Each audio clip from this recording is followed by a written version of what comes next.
ನಿನ್ನ ಕಾರ್ಯಭಾರವನ್ನು ಸರ್ವೇಶ್ವರನಿಗೆ ವಹಿಸು, ಆಗ ಸಫಲವಾಗುವುದು ನಿನ್ನ ಯೋಜನೆಯು.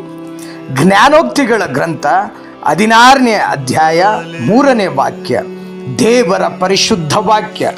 ಪ್ರಾರ್ಥಿಸೋಣ.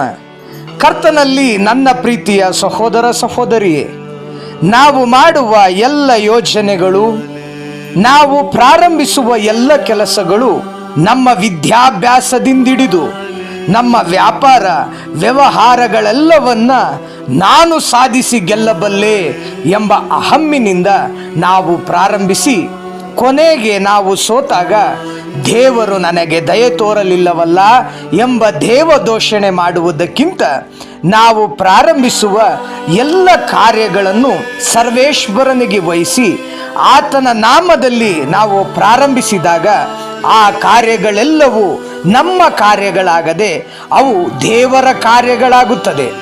ನಮ್ಮ ಯೋಜನೆಗಳು ತುಂಬ ಚಿಕ್ಕದ್ದು, ಆದರೆ ದೇವರ ಆಲೋಚನೆ ಭೂಮಿಗೂ ಆಕಾಶಕ್ಕೂ ಎಷ್ಟು ಅಂತರವಿದೆಯೋ ಅಷ್ಟು ದೊಡ್ಡದ್ದು ದೇವರ ಆಲೋಚನೆ ನಮ್ಮ ಬಾಳಿನಲ್ಲಿ.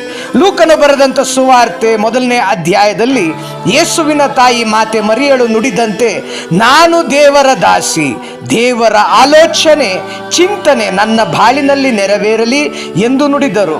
ಮಾತೆ ಮರಿಯಮ್ಮನವರ ಆ ಒಂದು ಮಾತು ಯೇಸು ಕ್ರಿಸ್ತರಿಗೆ ಮಾತ್ರ ಆಕೆ ತಾಯಿಯಾಗದೆ ಇಡೀ ಲೋಕಕ್ಕೆ ಆಕೆ ತಾಯಿಯಾಗಿ ಕೊನೆಗೆ ದೇವರ ತಾಯಿಯಾಗಿ ತಂದೆ ದೇವರಿಗೂ ತಾಯಿಯಾದರು.